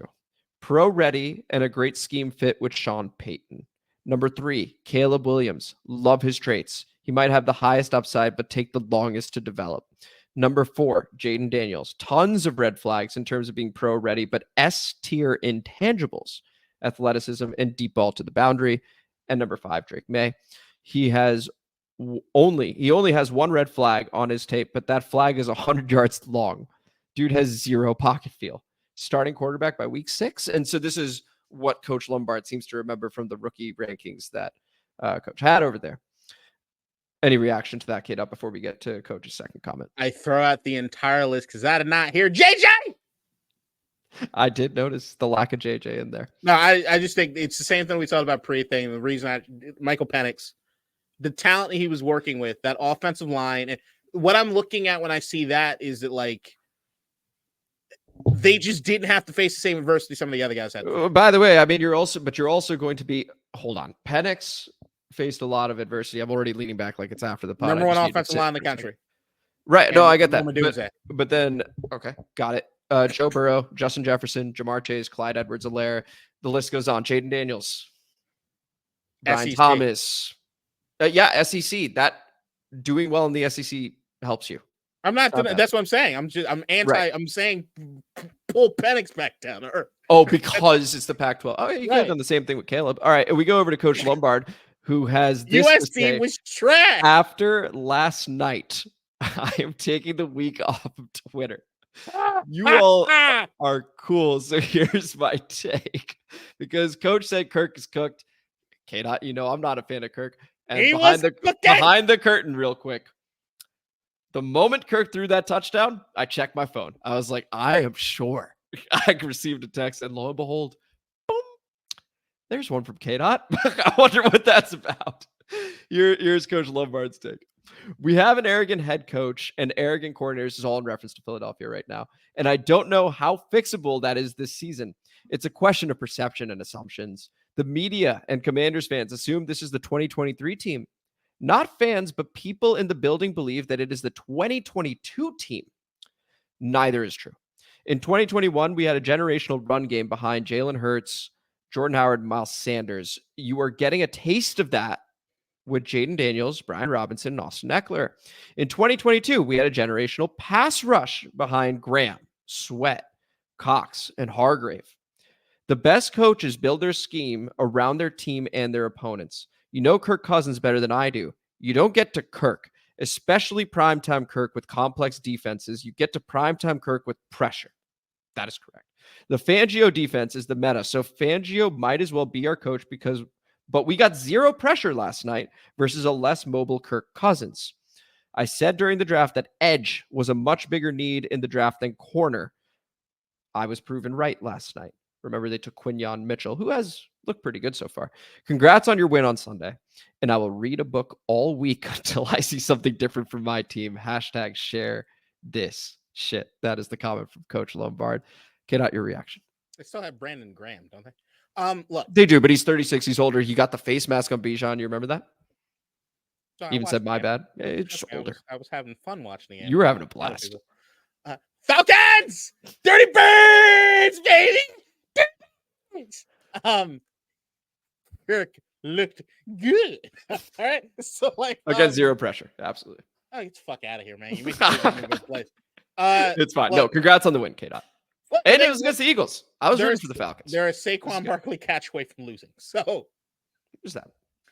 Look, I just once again, my issue with the Eagles overall and Eagles fans, but this is what makes you guys so entertaining to me. You're clearly overreacting. The thing is, with that overreaction, that only leads to more bad vibes just around that team. There was no AJ Brown. It's about the vibes, baby. The vibes are bad. They're god awful. Well, the vibes are bad in Cincinnati too. Should I amend my prediction? No, they're not. It's not close to the vibes that they have in Philly right now. Are you fucking kidding me? There's a very, very different vibes. That's sacrilege. You shouldn't even have them on the screen. You jinxed. I kind of enjoyed the bit. Oh no, I did not jinx us. I'll tell you that right now. We still have the 17-point loss.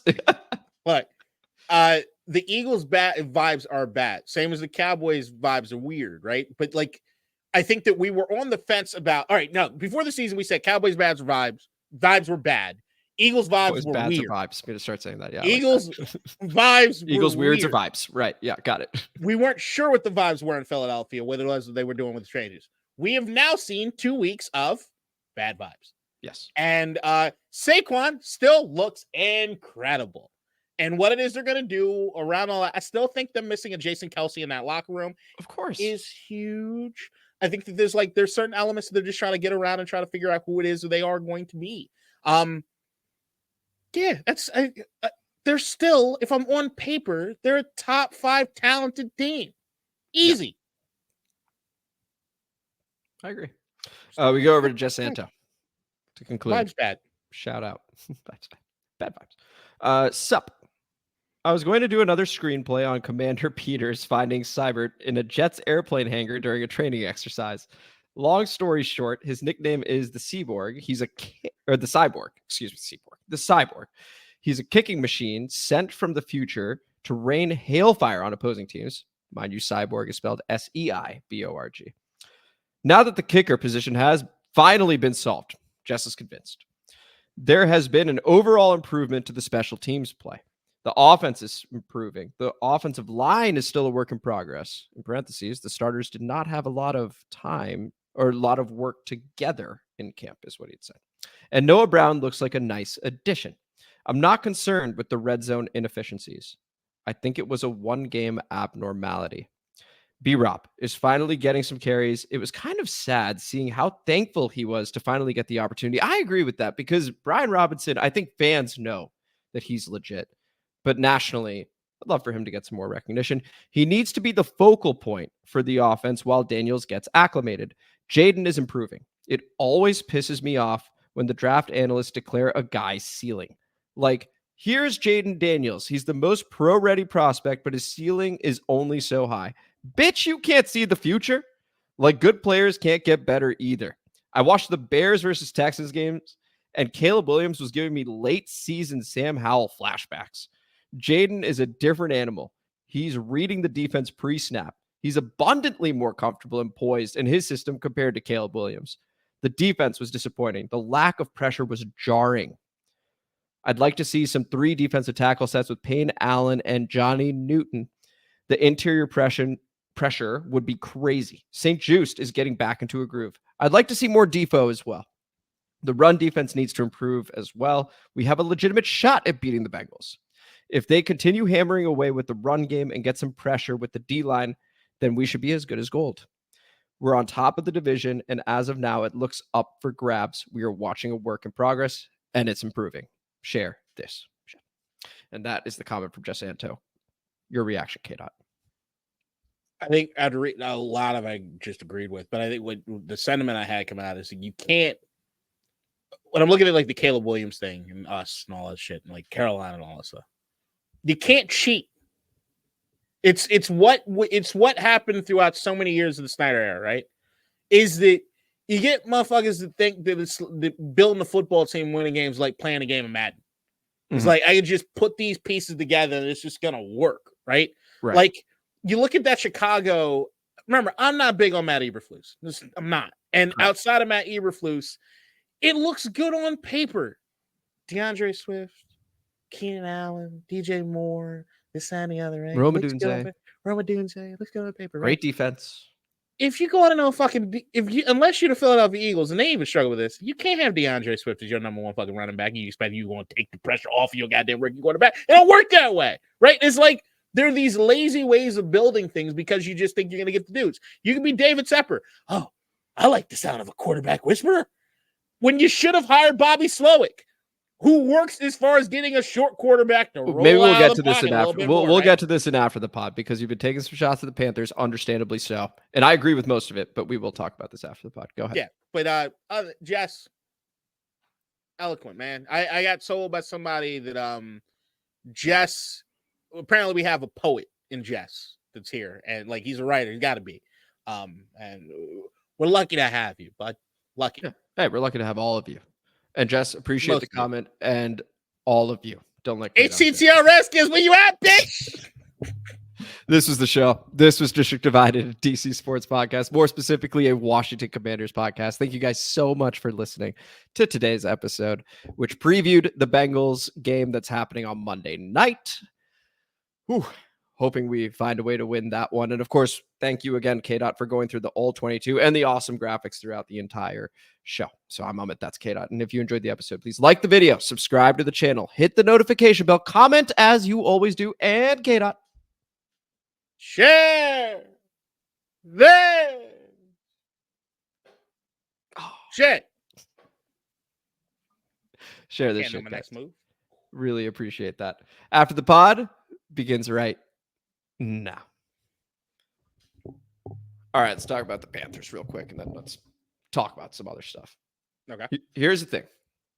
What's the thing? So, Just one thing? that's a good point. Here's what I'll say. Bryce Young, I was shocked at how bad he looked. I finally bit the bullet and saw some All-22 analyses from various folks. They share the sentiment of like, what the hell happened? So it goes to show, this is a cautionary tale for rookie quarterbacks, that if you are truly in an awful situation, and this is a Dave Tepper thing, to your point, and I should have known better than anybody, that my Lord, you can lose everything. You can lose absolutely everything, because when I picked the Panthers, I like the offensive line moves. So far, offensive line has actually been good. I was thinking, okay, cool. Bryce will get some time. Footwork should be better, etc. Nope. Not even close. So I am curious to see, can Andy at least get the offense going? Because I thought the offensive line play would be good, and so far it has been, according to PFF and according to all 22 people.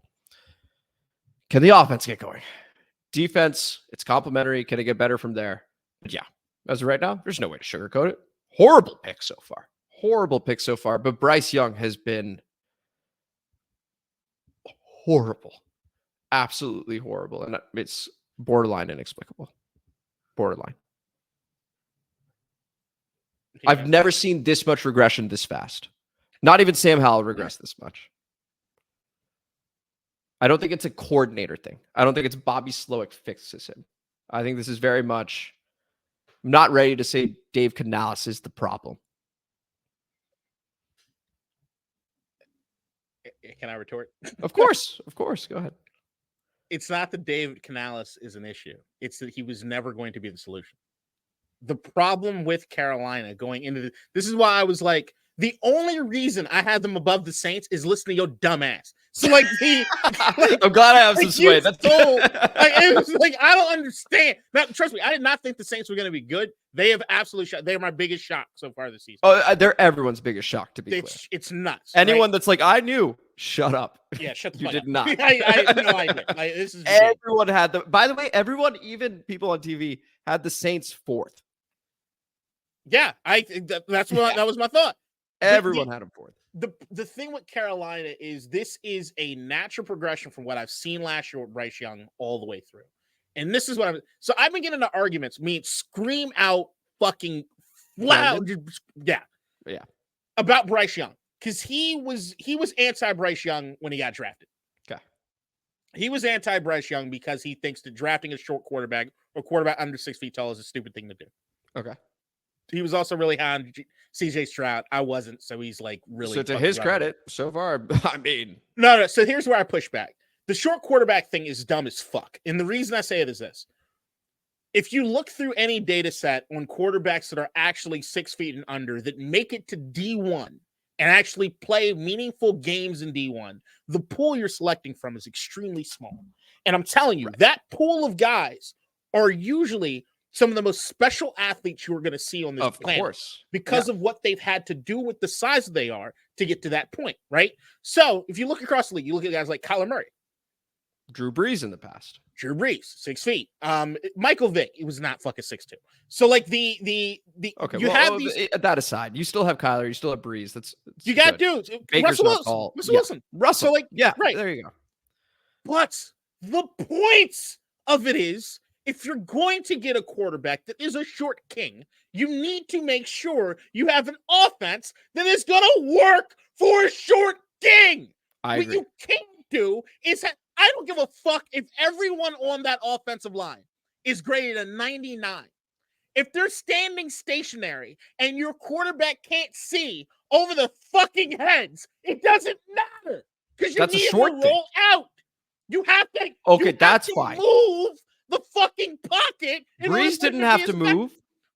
Brees did move a ton early on. If you look at San Diego days until what did they do? They gave him some of the absolute best wide receiver talent you could ever ask for. Correct. And Bryce had Adam Thielen as his wide receiver one last season. But not no stat. Drew Brees was in one system for how many years? Oh, quite a bit of time. And if you're talking about as years went on, absolutely, he was not as mobile in his later years, no doubt. Wasn't what he was in his younger years. But when he was in his older, the motherfucker could have threw the ball eyes closed. It was timing. And he had his guys down on a fucking science. Yes, a lot of chemistry was built over time. Years to get to that point, right? Yeah, and I think Bryce Young is salvageable, just to be clear. Completely. Oh, I'm not even going that far. But I would. But go ahead. I don't like to give up on dudes, but you know my entire philosophy on bust and shit. I think that that entire thing is situational. I think this would be the perfect example of it. What you don't do, number one, you don't, as an owner, force your offensive-minded head coach to pick this dude, the guy that you just hired, Frank Reich, right? Correct. Who has a type that he likes, and then you say, no, you're going to do this guy. Yeah. Okay? If you're Frank Reich, you need to stop whatever it is you're doing and try to build a system around the guy that you have. You didn't do that. Then, even if that's not going to be the case, you still need a dude to learn an NFL offensive system. Even if it's not perfect for him, he still needs to learn it. But what do you not do? You don't fire him after 11 weeks of the fucking season. Yep. Then you have a lame duck situation with a guy. And then what do? You don't hire the guy that can potentially work out for the short quarterback. What do? You hire Dave Canales because he's the quarterback whisperer. Bobby Slowick. No, he's the only one that's willing to take the job. Okay, so Slowick stayed. To a certain degree. Slowick stayed. No, Slowick did stay, but I remember hearing some rumblings. So to act like revisionist history, Slowick is an option. No doubt. Right. Like even the offensive lineman that they hired, they had to overpay for those offensive linemen because nobody wanted to fucking get there. I get that. Mm-hmm. What I'm saying is, as far as from that standpoint, right? There are other guys that might be on a Houston Texans staff, that might be on a Miami Dolphins staff, that might be on a San Francisco staff, that might be a position coach or something that are still going to put him in a better situation. Dave Canales is going to put him in, okay? My entire thing is like, if you have a Bryce Young learning in a system that allows him to roll out of the pocket like a Tua, like a shorter Tua, right? That allows him to sort of work on timing. Because you see, like even Tua, when he had the interceptions in this last game before he got hurt, he's throwing picks because he expects the guy to be there on time. He threw it where he was supposed to throw it. The guy wasn't there. He got picked off. Tua's basically not even fucking looking. He's looking at everything pre-snap, and he knows I'm going to deliver the ball right there. I mean, usually my guy's going to be there. And do some picks. You'd like Bryce Young making those kind of mistakes. Of course. Absolutely. They constantly do this dumb shit. I where agree. You have all these guys coming in, and what they expect out of these quarterbacks, they expect them to draft a guy, and then the guy is supposed to elevate the level of everybody around them. Yes. Not the way it works. You Correct. need to make sure that everyone's elevating together.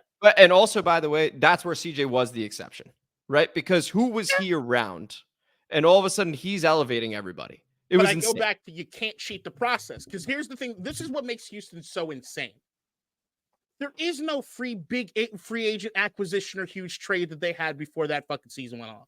They went in with the guys they went in with. And Will Anderson. So that was a swing that they took. I get that. But the idea is no known commodity. Yes. They didn't do what Chicago did, which is like, let's stack the deck with a bunch of veterans that have never played together. No, it was and in retrospect, as we're looking at it so far, there's a long way to go. Okay, look, I enjoy ribbing Caleb Williams because I was highest on Jayden Daniels. And so I get that. It is me ribbing. But currently, what Chicago did was inflate expectations to the moon. You've got a couple of guys picking the Bears to the Super Bowl based on what they did this offseason, right? So they just inflate expectations way too high. It's unfair to Caleb too, by the way. It's completely unfair to Caleb Williams because now he's got Chicago's, if you look at their rookie quarterback records, they are pathetically low. Caleb will destroy those this season. Despite how bad the first two games have gone, he will destroy those records. Did I tell you the Michael Wilbon story? No. Wilbon was at the Bears game, and he was talking about it at PTI. He's like, he was around a bunch of like Richard Denton, a bunch of like Hall of Fame dudes. And one of the guys in the booth says like, "Hey, you know they need to throw that ball. You know that the Bears' way of winning." And the guy looked at him. He's like, "The fuck are you talking about?" Like, yeah, even I was just like, "Wait, what?" No, that's not what. We're supposed to struggle on offense. The defense will carry us. It's not even close to their history. Yeah. Benjamin Solak of their history. Ben Solak, who I miss so badly on The Ringer and his YouTube. Yeah, he's on ESPN now. He's with. He does the write-ups on ESPN, and I read stuff. But I wish he had more of the freedom and not the structure of ESPN. Although, if they're going to have him as like ESPN's Peter King, but more X's and O's analysis, or it could be fun. But he had a quote in his ESPN article that I thought was stellar. Quarterbacks can start poorly and get better if the infrastructure around them is good enough to sustain development. That's it. That's all you need. That's it. That's why I love what the Commanders have done. Yep. Everybody complaining week in and week out. They got to get this guy. They got to do that. Not traded for Ayuk. That's not the way you do this thing, man. Unless you have something that's like a cornerstone. That's like if you're the San Francisco 49ers and Trent Williams becomes available, yeah, you do that. He's Trent Williams. Yeah. But you're not doing that for just anybody. And you're making sure that you get to a point where you know exactly what it is you have. You have the baseline developed with the guys you need to develop, and then let's add a piece. But you yes. That's why what Houston did was they didn't try to cheat the system. You got a bunch of teams out here to try to cheat the system. Circling back, and then I want to put a bow on the Carolina thing for now. Happy to talk about it the rest of the way as well. Is that I was thinking, again, offensive line play would be better. It would allow Bryce to almost have a reset and be like, okay, the first year was terrible, but now I can go back to doing what I do best. And early on, it really felt like that because tracking the joint practices and stuff like that, which I put some stock into, I was like, okay, everything's sounding good. Offensive line's holding up against the Jets pass rush, which as of right now, Jets pass rush doesn't look very good. But it was like, all right, he's holding up. He's actually being able to do stuff against them. Cool. It sounds like this may end up working out. Lights come on. The psychological damage that's been done so far for him is obvious to see. It's absolutely obvious to see. If we're looking across the league of the least talented team in the NFL, I think the Carolina Panthers are there and there's a gap. But that's where I was betting on Bryce being such a talent. Right, like that you had mentioned. None of these guys are saviors, man. You can't having that expectation on any of them is just unfair to everybody. No, of course, but there's also like, Deontay comes in, Xavier Legette comes in. It's going to be shorter passes. That's supposed to be easier, KDot. Like we're seeing it with Jayden. His completion percentages are really high. It's at the line of scrimmage. Deontay Johnson. Yeah. Did you just drop his name? It helps. He's a short receiving guy. That's what I'm saying. Short yardage guy. Yeah, it helps. Having an Adam Thielen and Deontay Johnson just means you might have the worst wide receiving core in the NFL. Short yardage guys. I'm cool with it.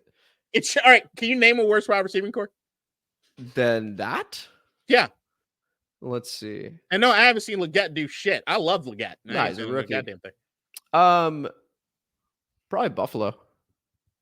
I think what Josh is going to be doing is incredible so far. Receiving. Yeah, I know what you're saying. Yeah, wide receivers. Absolutely not. Wide receivers. Yeah, Deion Coleman. He's unknown. I like him, but he's unknown. Khalil Shakir. Yeah. Okay. Was a dude last year. He was fine. He was a dude. He was fine. I think you're overestimating how good Khalil Shakir was. Khalil Shakir. I know what you're saying. I'm saying that you asked me to name one. Okay, the Chargers. Quentin Johnston. Good for him. So far, 2 touchdowns.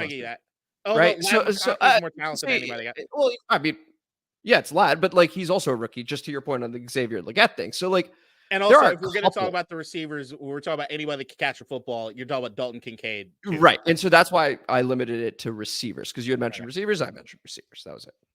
But like, I would take Keon Coleman over anyone in the Carolina Panthers room. Well, the Panthers took Xavier Legette over Keon Coleman. I don't think it was a bad pick. Well, I'm not even gonna say it's a bad pick. I'm just saying that like there is clearly to me a complete lack of talent across that team at large. And what they tried to do was to mask it with offensive linemen that don't fit what should be I will say this. It's complimentary. These receivers are open. I know it's hard to believe right now. They are open. It's a veteran quarterback. Could it look better? Yes, it could look better. I don't think there's any chance. And so complimentary football, it could help. Maybe the game against Vegas is close. I hope it does, and I hope the Saints fall off a cliff because I have money on this shit. On that exact line, right? Yes. That's right. I forgot you had mentioned that. Well, you need the Bucs to start losing a little bit too. They look nice. Go to Detroit and win. It's a good win. I feel good about Atlanta. They got Kansas City next. Atlanta? Yeah. What I told you that they could potentially win that division with a losing record. Yeah, single-digit wins. You did say that. I still think that division is not as good as we think it is. Although I will admit Tampa Bay is better than I thought they would be. I still do not buy the Saints. I cannot be as low as I was in the team going into the season, and they change it around. I do think. Do you think the Saints beat the Eagles? That's coming up this week. No, I think they do. I think Philadelphia's got some secondary issues, and I say it, the Saints defense kind of nice as it turns out. I just don't think the Saints have been punched in the mouth yet. I don't know that Philly's going to be the one to do it. I just think somebody will, and I think once it does, the wheels will come off of that thing. Okay, we'll see. But once again, I could be wrong. Like usually there's some team every year. There are a bunch of 2-0 teams. We were 2-0 last season. Well, I'm not talking about that. I'm saying that like there's a team before the season that everybody's low on that then goes on and does something miraculous, right? Or at least exceed all expectations. It might be the Saints this year. Last year was absolutely. I think it'll be the Cardinals, who should have been my side piece team. I was leaning them all the way until I overthought it. Kyler is a fucking beast when he's playing, man. I don't think people understand. He's so good, dude. He's so good. He's so fun to watch too. And Harrison came alive. And Jonathan Gannon is a defensive-minded coach, and I like the defense. So, yeah, they're going to be great. Shout out Jess Santo for that pick. Cardinals are going to be fun. And does Tony have the Chargers? I can't remember who has the Chargers. They're fun, too. That's old school. That is. Jim Harbaugh did what he said he was going to do and what we expected him to do. Now it's just a matter of, like, Justin Herbert looks like a shell of himself, and I don't know if that's because of the offense. Dude, Chargers Steelers going to feel like Ravens Steelers from the old days this coming week. It is just going to be two teams running a lot, trying not to make the mistake. It's going to be fun. I'm looking forward now. I used to love those matchups a whole lot. I like a defensive struggle, man. I don't mind that at all. Also, just the field goal kicking this year has just been insane. There's so many good kickers. Yeah, I mean, at this So many point, good like, kickers. I actually was like Justin Tucker for so long has just been slot him at number one. Don't even think about it. Do you want to guess the over-under for the Chargers-Steelers game? 36. You basically nailed it. 35.5. 35.5. Yeah. I mean, that is as low as you'll see a game get unless you know about inclement weather. Yeah, look, man, That might be a September record. even up to what you said about being like a Ravens game. J.K. Dobbins, it's like it's just Shout out.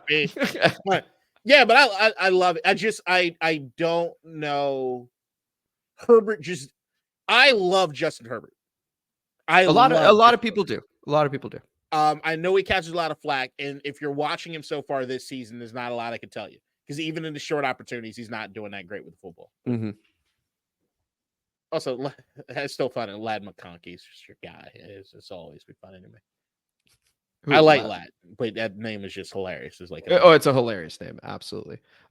We have to sign off here in a minute. I did want to say KDot, so I know I've enjoyed ribbing Caleb. I think he plays very well this coming weekend. The Colts have not been good on defense. Anthony Richardson is going to give the ball to those guys. As exciting as he is to watch, his accuracy is quite bad. It is very inconsistent. So I think Chicago, I would expect Monday, people are like, hey, Caleb has arrived. Selfishly, I enjoy when he struggles, just for the time being, because we got Jayden. But I think Caleb will have a good game. And I think the Bears defense is going to be quite good against the Colts. I have never been more angry at a coaching staff post Eric Bieniemy here than I am, even when it comes to Chicago. Because I had Indianapolis. Yeah. That game against the Packers. You know what they're going to do. You know what they're going to do. I don't because I was talking to Brennan like the entire week leading up, and they're like, they keep flirting that like Jordan's going to come back. I was like, maybe the Colts believe that he could, and I guess they did. It's like I cannot under any circumstances understand defensively what the fuck the Colts thought they were gonna do in that fucking game. Like everyone knew it was coming. Yep. Everyone knew it was coming. And they just they finally started putting like 9 guys in the box sometime like the third quarter. And guess what happened? It worked.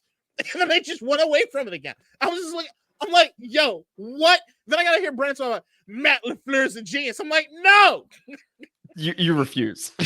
Look, I like Matt LaFleur. Well, he gave Jacobs the ball 32 times. I like Matt LaFleur. He did the only thing he could have done. And the Colts said, I think you're going to do something different. Like, it just didn't. That was so fucking stupid. I'd use the R word right now if it wasn't so, because that's how I feel about it. Like, then we can't monetize this. Yeah. It was fucking stupid. Oh man. Oh dude, we're an hour 43 in. All right, cool. Thank you guys for watching. We appreciate it. Way overblew the hard stuff. We will see you guys next time. Hopefully on a Victory Tuesday. The episode will come out Tuesday morning instead of Monday, obviously, just because Monday Night Football. Oh, yeah, yeah. Yep. All right. So until then, take it easy. Bye, everybody. In DC, we're just hoping that you listen.